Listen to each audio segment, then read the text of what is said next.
नमस्कार, जय हिंद साथियों। स्वागत है आपका आपके अपने YouTube चैनल विजन क्लासेस पर। साथियों, कक्षा 10 की गणित पढ़ रहे हैं और हम पढ़ रहे हैं प्रश्नावली 6.2। साथियों, पिछली क्लास के अंदर अपन ने 6.2 प्रश्नावली को लगभग कवर कर दिया है। मात्र 2 क्वेश्चन इसके अंदर और बच रहे हैं साथियों, जिसको आज की क्लास के अंदर अपन कवर करने वाले हैं।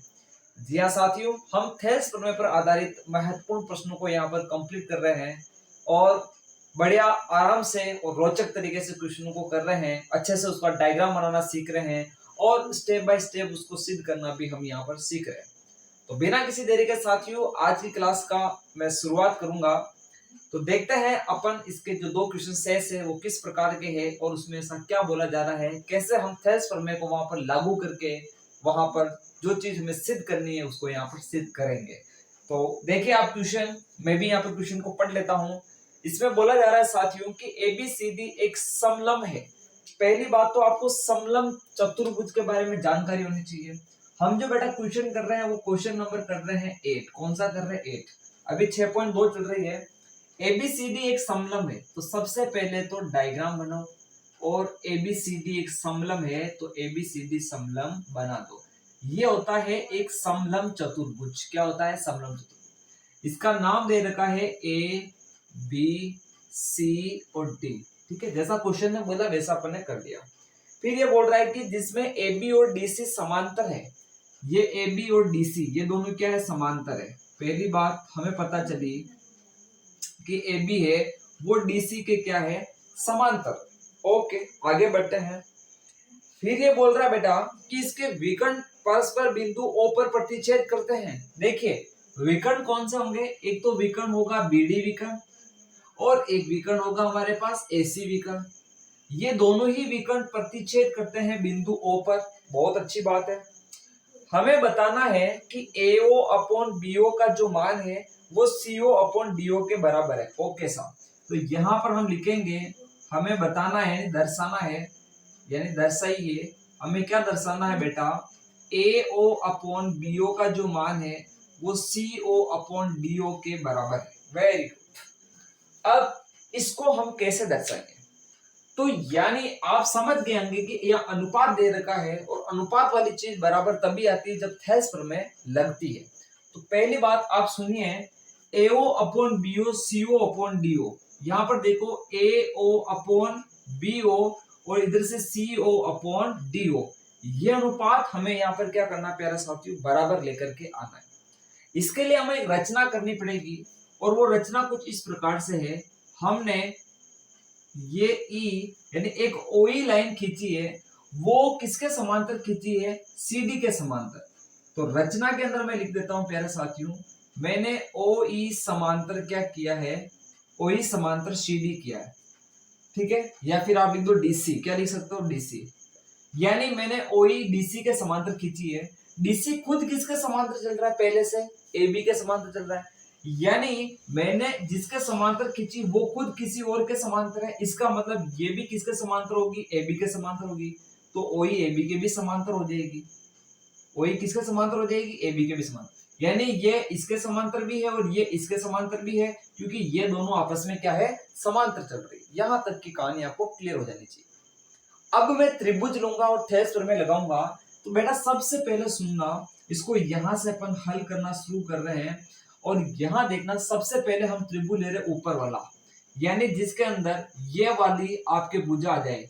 ये भुजा कौन से त्रिभुज में आ रही है? तो देखो इस त्रिभुज के अंदर आ रही है।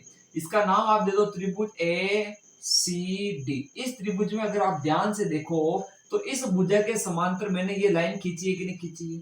अगर इस भुजा के समांतर ये लाइन है तो इन दोनों भुजाओं को समान अनुपात में बांटेगी, यानी ये जो अनुपात होगा वो इस अनुपात के बराबर होगा। यानी ये जो अनुपात दिख रहा है वो ये अनुपात के क्या होगा? बराबर होगा। अरे बात समझ में? क्योंकि त्रिभुज में 3 भुजा है, 1 2 और 3।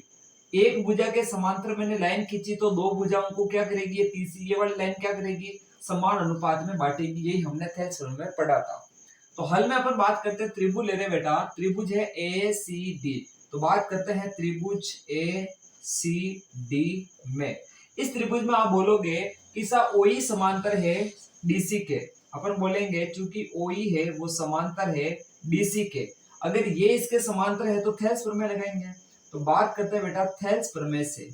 थेल्स प्रमेय बोलो या आधारभूत समानुपाती बोलो, थेल्स प्रमेय से ये अगर इसके समांतर तो थेल्स प्रमेय कहती है कि AO अपॉन ये CO का जो मान होगा क्या आएगा बेटा, AO अपॉन CO, इसका जो मान होगा AO अपॉन CO वो आएगा AE अपॉन DE के बराबर आएगा, AE अपॉन DE के बराबर आएगा। इसको बोल दो आप समीकरण नंबर 1। अब सुनिए, जैसे मैंने इसको, ये जो मैंने लाइन खींची थी, ये वाली ब्लू वाली लाइन दिख रही है, ये मैंने रचना करी है। जैसे मैंने इसको इस वाली भुजा को लेते हुए इस त्रिभुज के अंदर पहले गिना है, अब इसको मैं क्या करूंगा, इस वाली भुजा के समांतर बताने के लिए, देखिए मेरी बात सुनो, ये इसके भी समांतर और ये इसके भी समांतर है। इसके समांतर बताने के लिए मैंने ये वाला त्रिभुज सेलेक्ट किया, बात समझ रहे हो। अब मुझे इसके समांतर बताना है इसको, तो मुझे ये वाला त्रिभुज लेना पड़ेगा। इसका नाम होगा त्रिभुज का ABD। इस त्रिभुज के अंदर देखिए ये इसके समांतर हुई कि नहीं हुई, समांतर होगी तभी थेल्स प्रमेय वाली बात आएगी। तो अब अपन बात करते हैं बेटा, अपना त्रिभुज अलग आ जाएगा, वो आ जाएगा त्रिभुज ABD। तो देखिए त्रिभुज ABD में, इस त्रिभुज में आप देखो कि ये OE किसके समांतर है, AB के समांतर है। बात करते हैं OE किसके समांतर है, AB के समांतर है। अगर ये लाइन, ध्यान से सुनना, अगर ये लाइन इसके समांतर है, इसका मतलब ये जहां पर इस त्रिभुज की जो दो अन्य भुजा है उसको काट रही है, भाई ये देखो इसको भी काट रही है तो इसको भी काट रही है, तो ये समान अनुपात में काटेगी, यही थेल्स प्रमेय कहती है। तो थेल्स प्रमेय से वापस कौन सी प्रमेय का कथन आएगा, थेल्स प्रमेय से। थेल्स प्रमेय से क्या होगा बेटा कि BO अपॉन DO का जो मान होगा, BO अपॉन DO का जो मान होगा वो आपके किसके बराबर होगा, BO, तो AE अपॉन DE के बराबर हो जाएगा। किसके हो जाएगा, AE अपॉन DE के बराबर हो जाएगा। इसको बोल दो समीकरण नंबर 2। अब समीकरण 1 और 2 में देखो, दोनों का राइट बराबर चल रहा है, इसमें भी AE अपॉन DE, इसमें भी AE अपॉन DE, तो दोनों का लेफ्ट पद भी क्या होगा, बराबर होगा। तो बात करते हैं बेटा समीकरण नंबर 1 व 2 से। समीकरण 1 व 2 से दोनों का लेफ्ट इक्वल तो राइट भी इक्वल होगा, तो राइट की जगह मैं क्या लिख देता हूं, यहां देखो AO अपॉन जो CO का मान होगा, AO अपॉन CO का जो मान होगा, इधर से BO अपॉन DO के क्या होगा, बराबर होगा। लेकिन मुझे AO के नीचे क्या चाहिए, BO, और ये CO के, और ये CO मुझे कहां चाहिए, ऊपर, और BO मुझे कहां चाहिए, यहाँ पे। तो यहां मैं लगाऊंगा एकांतर अनुपात लगाने पर, एकांतर अनुपात यानी इस चीज को यहां लाना उसको वहां ले जाना, इसके लिए कहते हैं एकांतर अनुपात, यानी एक तरफ ही अनुपात ले रहा हूं मैं। देखो वज्र गुणा में क्या होता है, ये इससे गुणा होता है, ये इससे गुणा होता है, लेकिन एकांतर अनुपात में ये चीज वहां चली जाएगी और ये चीज यहाँ आ जाती है। तो एकांतर अनुपात लगाने पर, एकांतर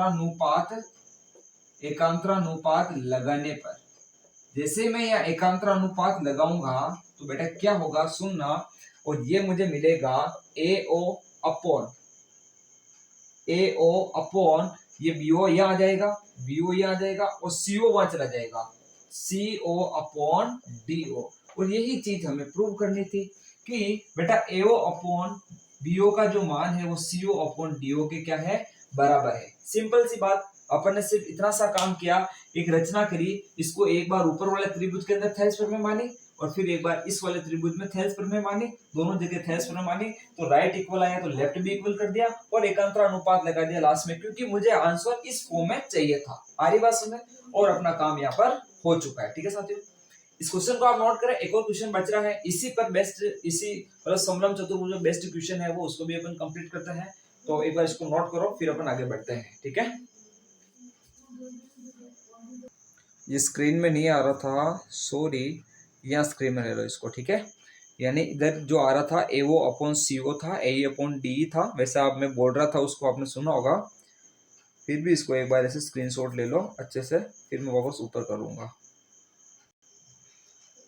तो प्यारे साथियों, अपन अगले क्वेश्चन की तरफ बढ़ते हैं, क्वेश्चन नंबर 9 की बात करते हैं।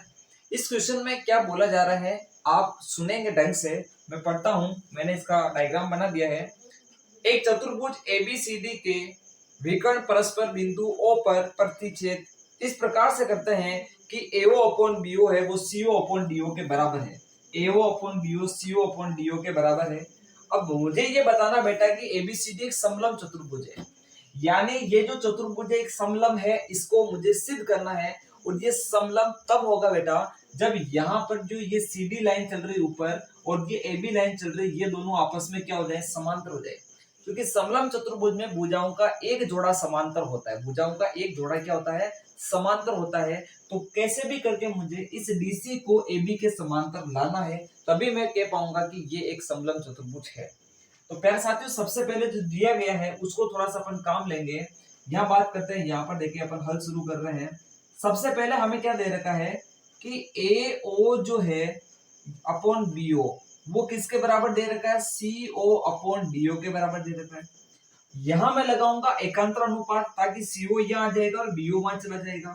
तो एकांतर अनुपात लगाने पर अपन बात करते हैं, एकांतर अनुपात लगाने पर, एकांतर अनुपात लगाने पर क्या करने पर बेटा, लगाने पर। जैसे एकांतर अनुपात लगाएंगे अपन तो सीओ यहाँ आ जाएगा, तो ये हो जाएगा A O upon C O is equal to BO वहां चला जाएगा, तो B O upon D O. ये चीज अपने को मिली। यहाँ पर देखिए एओ अपॉन सीओ और बीओ अपॉन क्या गया, डीओ, इसको बोल दो आप समीकरण नंबर 1। इसको अपन आगे चल के काम लेंगे। यानी जो चीज हमें पता थी वहां से अपन ने यहाँ पर ये निष्कर्ष निकाल दिया है कि AO upon CO, AO upon CO, यानी ये वाला जो अनुपात है, और BO upon DO, BO upon DO वाला अनुपात क्या है, वो बराबर चल रहा है। पहली बात ये समझ में आ जानी चाहिए। अब यहाँ एक रचना करके चल रहा हूं मैं, यह रचना लिखना भूल गया मैं, दर्शाइए से पहले रचना आएगी, क्या आएगी, रचना।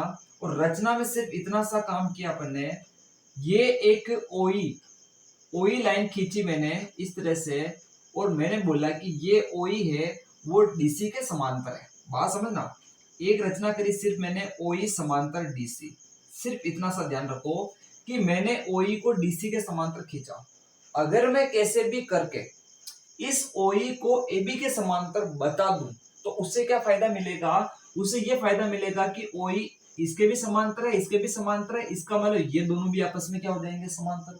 और जैसे ये दोनों आपस में समांतर होंगे तो हमारा काम कंप्लीट हो जाएगा, एबीसीडी एक समलंब चतुर्भुज हो जाएगा। इतनी सी बात है, समझ में आ गई होगी आपको। तो सबसे पहले अपन क्या करेंगे बेटा, अपन ये बात प्रूव करते हैं कि भाई ये तो अपन ने चलो ठीक है कि रचना करी है कि ये इसके समांतर है, इसको इसके समांतर तो है।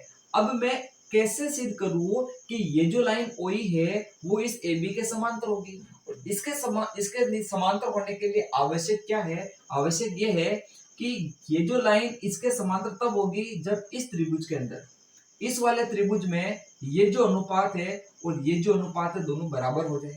यानी अनुपात बराबर हो जाएगा त्रिभुज के अंदर। यानी अगर कोई लाइन दो भुजाओं को समान अनुपात में बांट रही है तो वो लाइन त्रिभुज की तीसरी भुजा के समांतर होती है। बात को समझो, वापस हो कि अगर ये लाइन इन त्रिभुज की इस इन दो भुजाओं को समान अनुपात में बांटेगी, यानी समान अनुपात में क्या करेगी, बांटेगी। यानी ये जो अनुपात आपको दिख रहा है, ये अनुपात और ये जो अनुपात दिख रहा है, ये वाला अनुपात क्या आ जाएगा, बराबर आ जाएगा। तो हम बोलेंगे कि ये इसके क्या हो जाएगी, समांतर। और ये आएगा थेल्स प्रमेय का विपरीत कथन, या फिर आधारभूत प्रमेय के विलोमतः, यानी उसके विपरीत कथन से। क्योंकि समांतर होती है तो अनुपात बराबर होता है, ये थेल्स प्रमेय का कथन है। अनुपात बराबर हो तो समांतर होती है, थेल्स प्रमेय का विपरीत कथन है। तो बात करते हैं प्यारे साथियों, सबसे पहले अगर मैंने इसको इसके समांतर माना है तो उससे मुझे कुछ ना कुछ फायदा मिलेगा। तो वो फायदा लेने के लिए अपने को कौन सा त्रिभुज सेलेक्ट करना पड़ेगा, तो त्रिभुज ए सी डी। तो आ जाओ प्यारे साथियों, इधर बात करते हैं त्रिभुज ए सी डी में। इसमें अपन ने क्या किया, ओई किसके समांतर है अपने पास, तो ओई अपने समांतर है डीसी के। ये बेटा अपन रचना करी, ठीक है, रचना भी लिखना आप। तो अपन देख रहे हैं कि ओई समांतर है डीसी के, और ये कहां से पता चला, तो रचना से। कहां से मिला बेटा, रचना से मिला।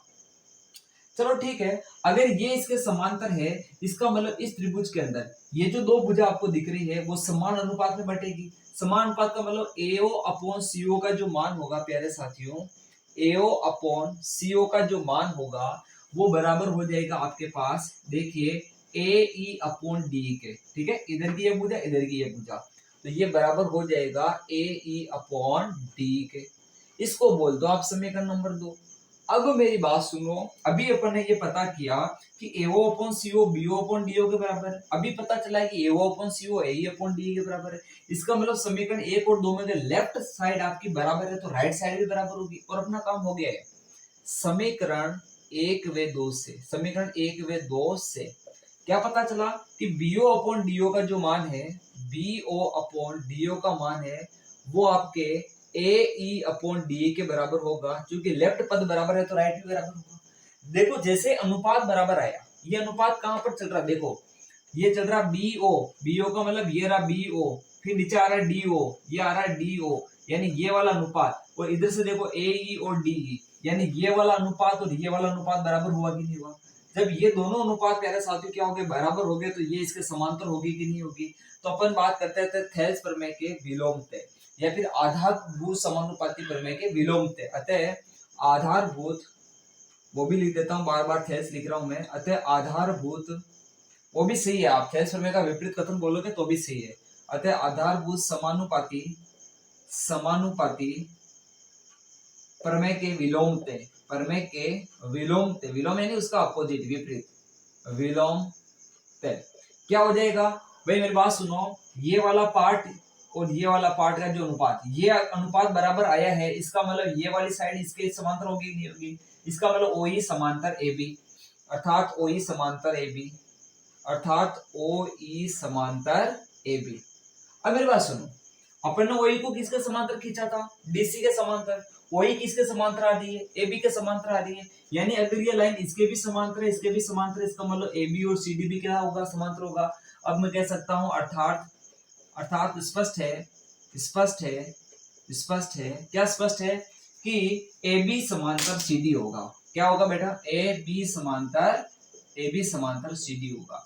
अगर AB और CD समांतर आगे हैं, दिख रहा है यहां तक, अगर AB और CD समांतर आगे हैं तो इसका मतलब ABCD एक समलंब चतुर्भुज होगा। अतः ABCD एक समलंब चतुर्भुज होगा, ABCD एक समलंब चतुर्भुज होगा। कैसा चतुर्भुज होगा, समलंब चतुर्भुज होगा, डैम श्योर। अब कोई दिक्कत वाली बात नहीं है, हमने प्रूव कर दिया है कि ABCD एक समलंब चतुर्भुज है।